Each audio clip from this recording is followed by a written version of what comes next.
여러분, 새해가 출발되었는데요. 새해에 들어서 여러분이 가지고 있는 관심이 무엇입니까?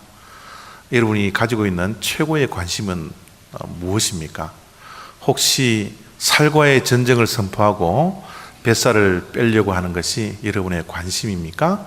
정말 건강이 최고이기 때문에 건강에 대한 관심을 많이 가지시리라 그렇게 생각이 들고요.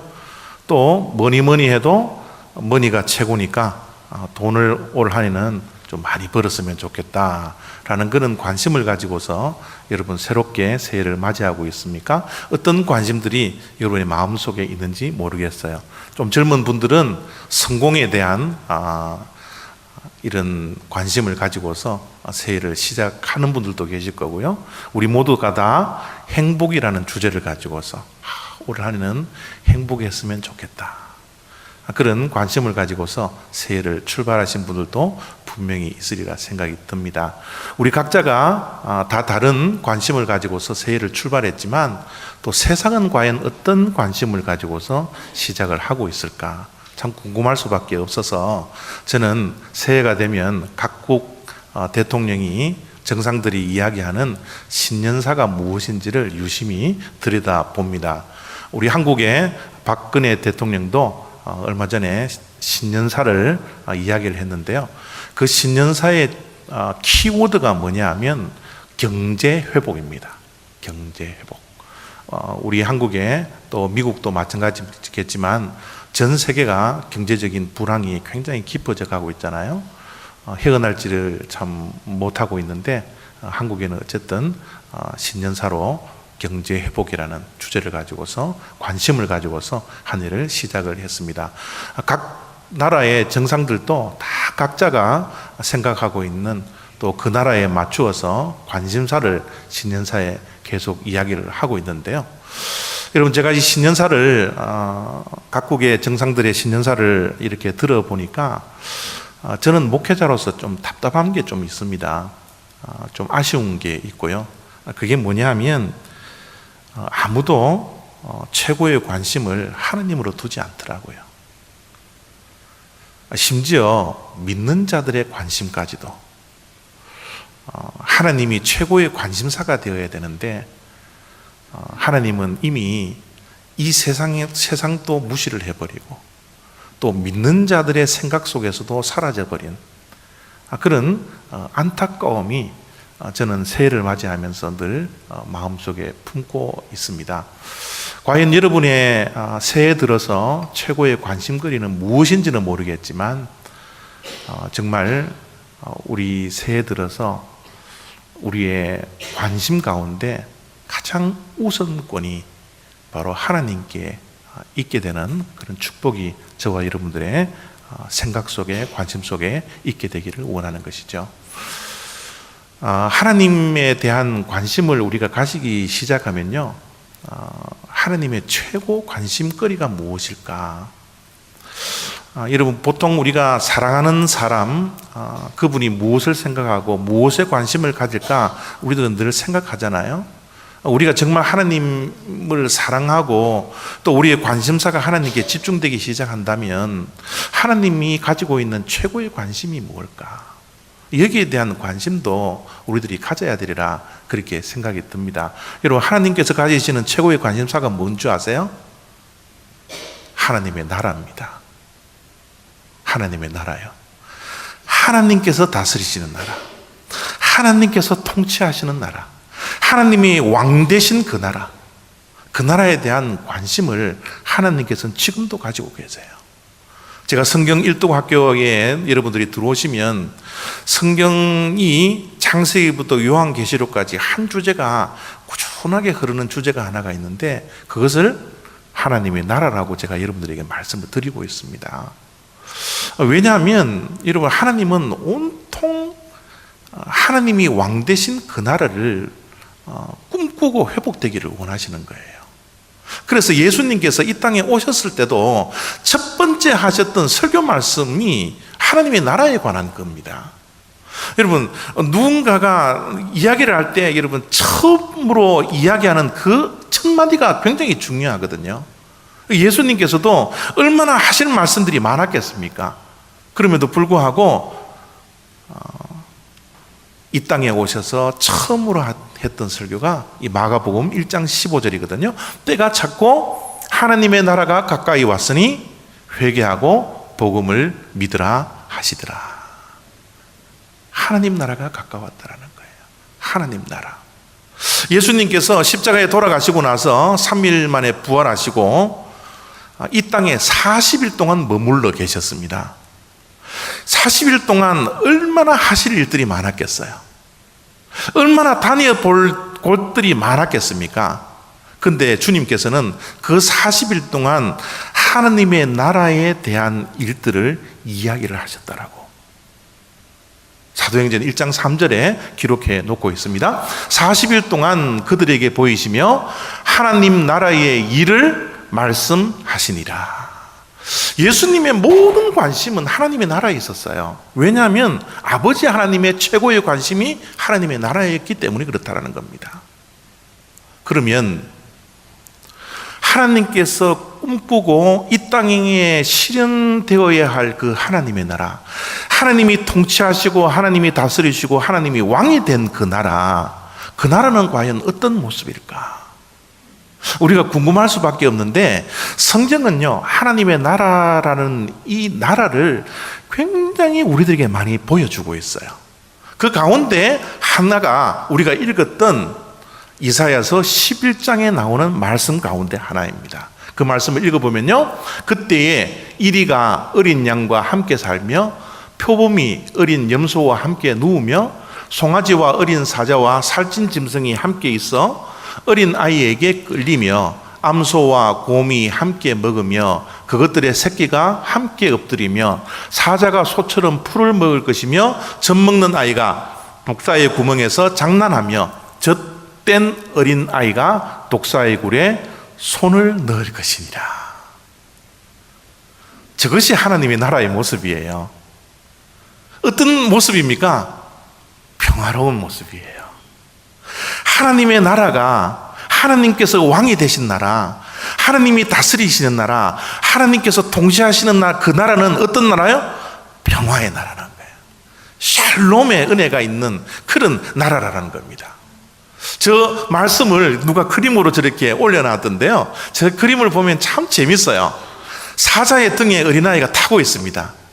뒤에 호랑이가 따르는데요, 나도 태워줄게, 그렇게 이야기를 하고요, 뱀이 위에서 안녕하고 손을 흔들고 있고요, 앞에 양입니까? 사자와 함께 하이파이브 하는 그런 모습으로 그림을 그려놨더라고요. 여러분, 저런 나라가 하나님의 나라라는 거예요.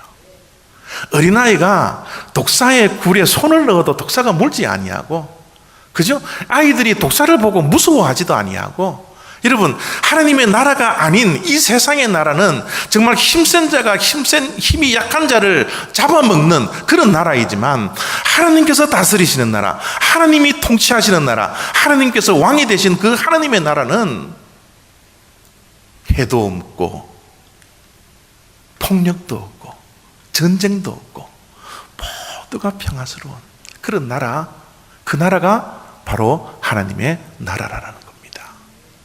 여러분, 말씀 속에 계속되어서 반복되어져 나오는 단어가 어떤 단어예요? 함께라는 단어예요. 하나님의 나라는 함께하는 나라입니다. 더불어 사는 세상이라는 거예요. 소외된 자 없이, 가난한 자, 빈부의 격차 없이 모두가 다 함께하는 나라. 그 나라가 하나님께서 회복되어져야 할 그 나라라고 우리들에게 말씀해 주고 있는 겁니다. 여러분, 하나님의 나라라는 그 하나님의 나라는요, 우리가 다 죽고 가야 할 그 땅도 물론 하나님의 나라이지만, 여러분, 그것만 생각하지 마세요. 하나님의 나라는 우리가 살고 있는 이 육신적으로 살아있는 이 땅에 실현되어져야 할 그 나라입니다. 여러분, 왜냐하면 한번 보세요. 저 6절 8절 말씀 속에 사람들과 뭐가 함께 있어요? 동물들이 함께 있죠. 동물은 영적인 존재가 아닙니다. 육적인 존재예요. 영적인 존재는 하나님께서 우리들에게 코에 생기를 불어넣어 주심으로 말미암아 우리가 생명이 되었기 때문에 사람들만이 가진 영을 가지는 존재라는 겁니다. 그러면 죽고 가야 할 그 나라는 영적인 나라인데 거기에는 뭐가 없어요? 동물이 있어서는 안 돼요. 오직 영적인 존재만이 갈 수 있는 나라라는 겁니다. 그러면 하나님께서 이사야서 11장 6절부터 8절까지 말씀 속에 기록되어져 있는 저 하나님의 나라, 하나님께서 통치하시는 나라는 우리가 생각하는 죽어서 가는 그 나라가 아니라 동물과 함께 살고 있는 이 세상 속에 실현되어져야 할 나라라고 우리가 꿈꾸며 그 나라를 이루기 위해서 우리는 뭐 해야 돼요? 노력하고 최선을 다해야 된다는 사실입니다. 여러분, 저런 평화의 나라, 하나님의 나라, 하나님께서 왕 되시는 나라를 어떻게 이 땅 위에 현실 가능하게끔 성취될 수 있을까요? 저 그림이 실현 가능하다고 보십니까? 그래요. 실현 가능합니다. 하나님께서 실현 불가능한 일이라면 우리들에게 말씀해 주시지 않았어요.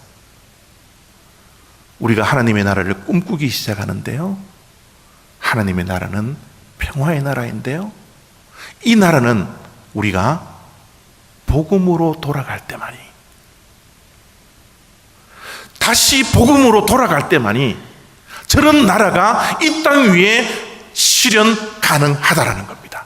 평화의 나라가 우리가 복음으로 돌아갈 때 우리의 가정 속에 평화가 있고, 이 교회 속에 평화가 있고, 이 지구촌에 평화의 나라, 하나님의 나라가 도래한다는 사실을 우리가 잊어서는 안 된다는 거예요. 여러분, 복음이라는 게 뭐예요? 우리가 복음으로 돌아가야 된다는데, 복음으로 돌아갈 때 하나님의 평화의 나라가 건설된다는데, 여러분, 복음으로 돌아갈, 구체적으로 어떻게 돌아가야 된다는 말입니까? 복음이 뭐예요? 복음의 본질이 뭡니까? 복음의 본질은 예수 그리스도입니다. 복음의 본질은 바로 십자가입니다. 십자가의 본질이 뭐예요? 예수 그리스도의 본질이 뭡니까? 내가 죽고 당신이 살아야 된다는 거예요. 내가 죽고 당신이 살아야 된다는 겁니다. 나를 밟더라도 당신이 살 수만 있으면 나를 얼마든지 밟으라는 거예요. 당신이 살 수 있으면 내가 얼마든지 죽겠습니다. 이게 복음의 본질입니다. 십자가의 본질이에요. 거꾸로 이 세상을 보십시오. 이 세상의 평화의 나라가 왜 되지 못하는가? 당신이, 내가 살기 위해서 당신을 죽여야 되겠다라는 거예요. 당신을 밟고 내가 일어서야 되겠다라는 거예요. 이것은 십자가의 본질이 아닙니다. 교회의 본질이 아니에요. 우리 신앙의 본질이 아닙니다. 복음의 본질은 내가 죽는 거예요. 내가 미랄이 되는 겁니다. 상대방을 살릴 수만 있다면. 여러분, 우리가 복음 앞에 다시 서는 그날이 계속 와야 되는데, 복음 앞에 서면요, 참 놀랍게도 내가 복음의 빚진 자라는 것을 깨달을 수밖에 없는 거예요. 여러분, 사도 바울이 예수 그리스도를 알면 알수록 그의 입술에서 어떤 고백이 나와요? 나는 복음의 빚진 자라는 겁니다. 여러분, 우리는 이 세상에 물질의 빚도 지고 있지만 정말 우리가 지고 있는 것은 복음의 빚진 자라는 거예요. 여러분, 빚이라는 것은 갚아야 됩니다. 빚을 갚을 때 우리는 행복이 찾아와요. 참 자유가 찾아옵니다. 저는 올 한 해 우리 올리브 교회가 주님께서 주셨던 이 복음의 빚에 조금이라도 갚아갈 수 있는 한 해가 되어지기를 원해요.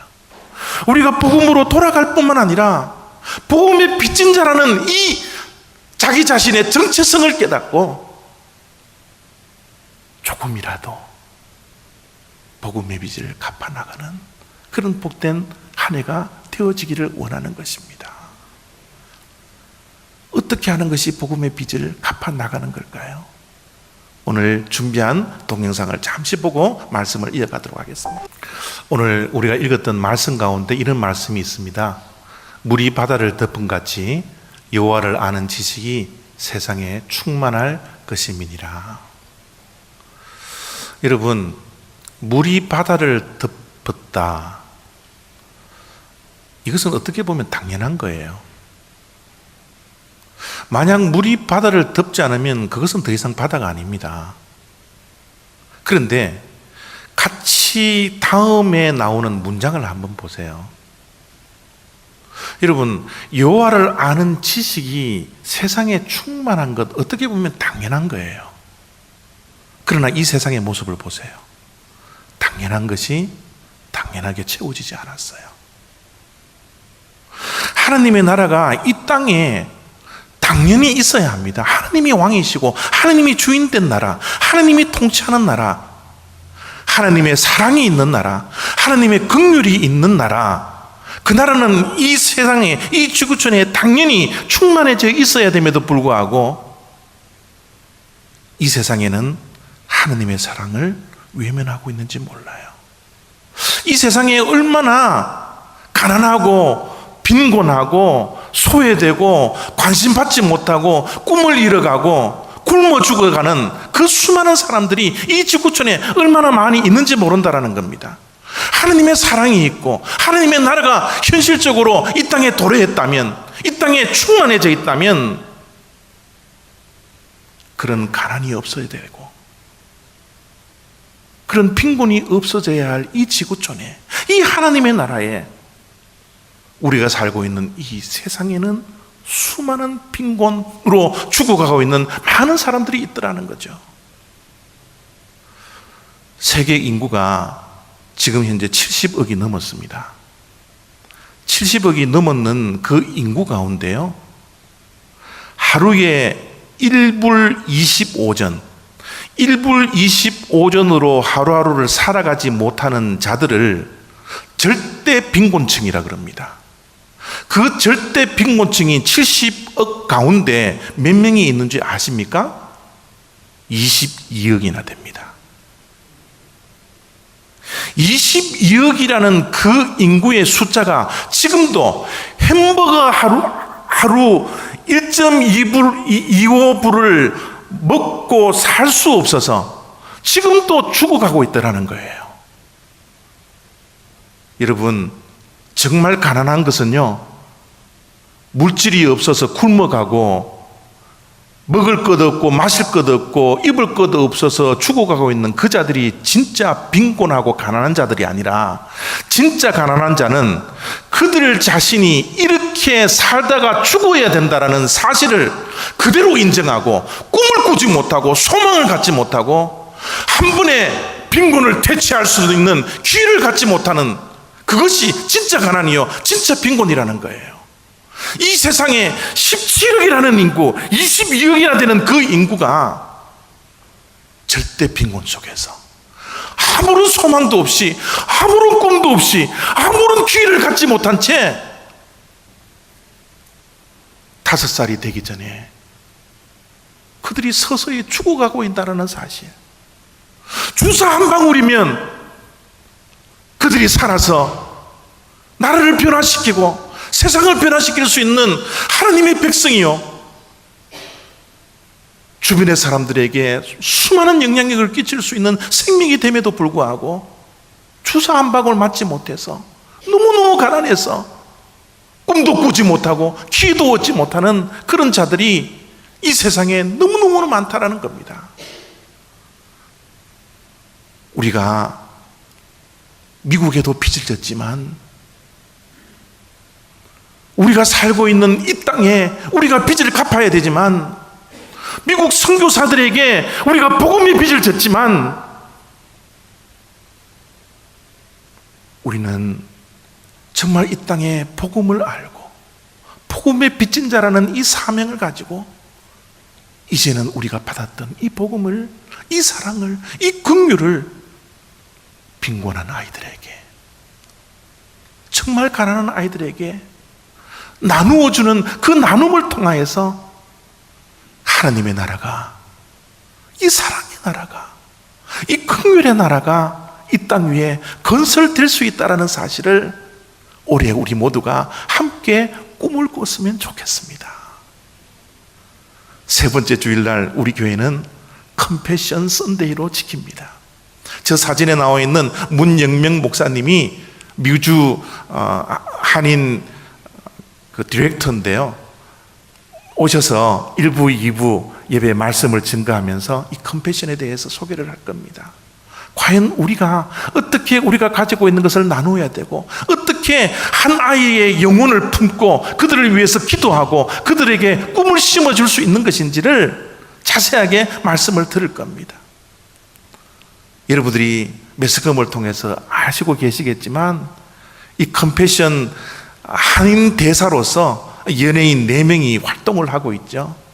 신혜라 차인표 부부와 또 저 사진에 나오는 시연과 정혜영이라는 연예인이 이 대사로서 활동을 합니다. 여러분 매스컴을 통해서 잘 아시겠지만, 시연과 정혜영 저 부부는요, 한 달에 고정적으로 후원하는 아이들에게 드는 비용이 3천만 원이라 그래요. 이때까지 몇 년 동안 컴패션을 통해서 아이들을 후원을 했는데, 그 돈이, 후원했던 돈이 35억에 달한다고 그럽니다. 복음에 빚진 자니까, 그 복음을 갚으려고 하니까 자기 집 사는 것도 중요하지만 그 꿈도 포기한 채 한 영혼 한 영혼을 돕기 시작해서 지금은 800명을 후원하고 있다고 그럽니다. 한 달에 정기적으로요. 저는 우리 올리브 교회에도